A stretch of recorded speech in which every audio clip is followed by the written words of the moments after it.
Hai murid-murid, bertemu kita dalam satu lagi pelajaran Sains tahun 6 yang bertajuk pengawitan. Dan pada kali ini kita akan membincangkan langkah-langkah menghasilkan telur masin. Dan selepas itu kita akan membincangkan juga beberapa aktiviti di dalam buku kerja sains kita. Kita perhatikan langkah yang pertama, telur itik dibasuh, bersih, dan dikeringkan. Langkah yang seterusnya, kita akan menyediakan larutan garam. Satukan garam dan air. Masak sehingga mendidih dan garam akan larut. Kemudian kita akan sejukkan. Setelah itu, kita akan menyusun telur di dalam bekas yang bersesuaian. Tuang air garam yang telah sejuk. Pastikan air itu telah sejuk sebelum memasukkan ke dalam bekas yang telah diisi dengan telur. Biarkan pada suhu bilik selama 2 hingga 3 minggu. Air garam tidak perlu ditukar sepanjang proses pengasinan tersebut. Setelah cukup tempo pengasinan itu, telur boleh ditos airnya dan disimpan dalam peti sejuk. Jika biar dalam air garam terlalu lama, telur akan terlebih masin. Sekarang kita akan membincangkan aktiviti di dalam buku kita di dalam muka surat 80 dan 82. Mari kita mulakan. Soalan yang pertama, Puan Fariha merupakan seorang pengusaha telur masin di kampungnya.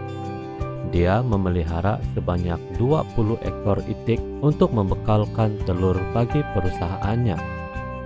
Raja 1 menunjukkan langkah-langkah yang terlibat semasa beliau menyediakan telur masin. Mari kita lihat Raja 1. Langkah yang pertama, telur itik dibasuh sehingga bersih dan dikeringkan.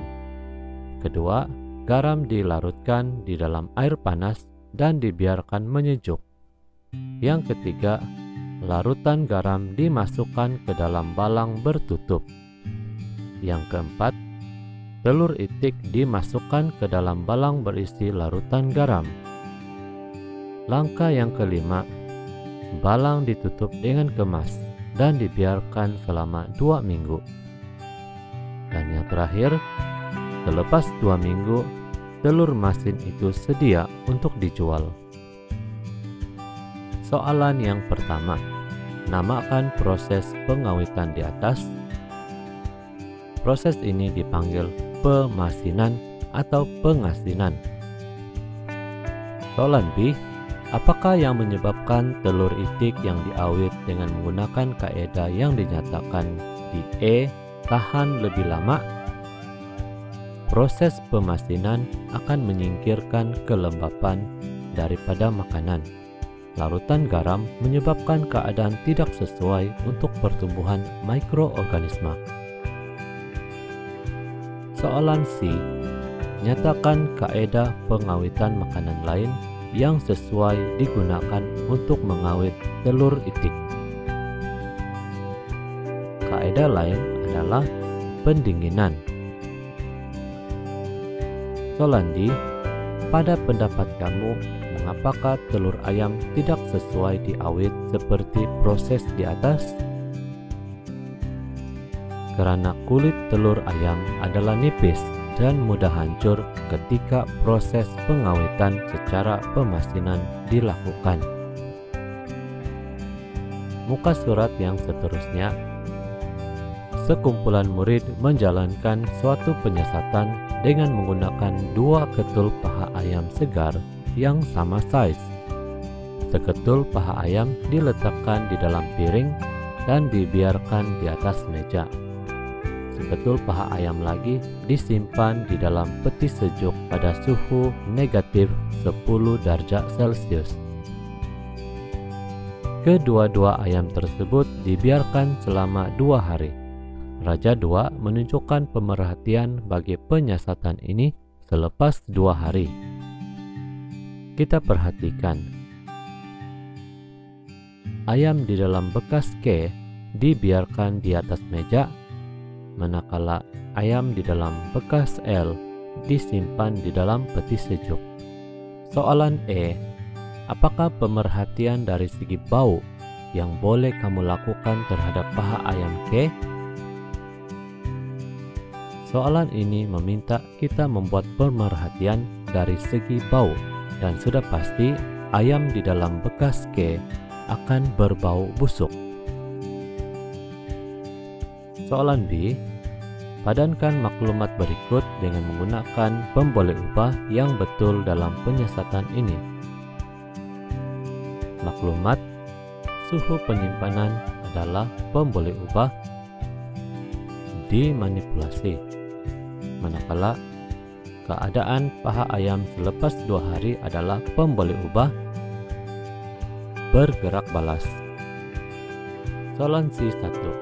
Apakah kaidah pengawitan yang sesuai bagi ayam segar? Tandakan betul pada petak yang betul. Kaidah pengawitan yang betul adalah penyejuk bekuan. Soalan kedua, mengapakah makanan yang diawet melalui kaidah yang dinyatakan di 2C1 boleh tahan lebih lama? Mikroorganisme tidak aktif pada suhu yang sangat rendah. Muka surat yang seterusnya. Soalan yang ketiga.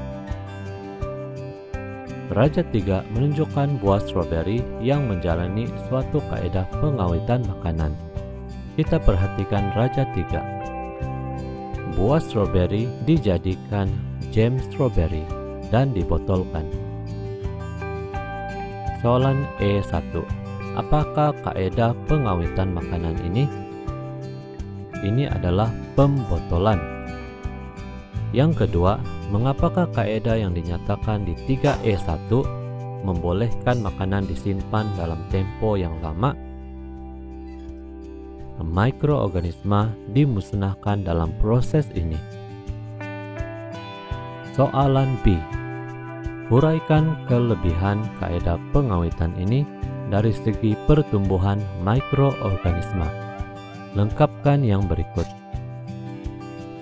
Kaidah pengawetan ini menggunakan gula sebagai bahan yang boleh menghalang pertumbuhan mikroorganisme.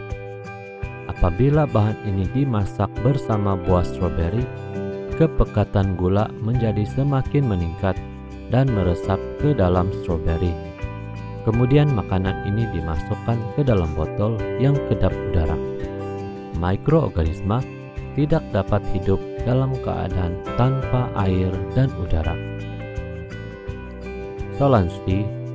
Apakah yang akan berlaku jika buah ini dibiarkan terdedah dan tidak diawet? Buah ini akan menjadi busuk dan berkulat. Soalan yang terakhir, antara bahan makanan berikut, yang manakah sesuai diawet dengan menggunakan kaidah pengawetan yang dinyatakan di E1? Bulatkan jawaban yang betul.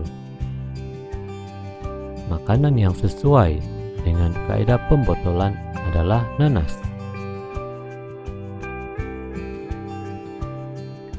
Sekian sahaja pelajaran kita untuk kali ini.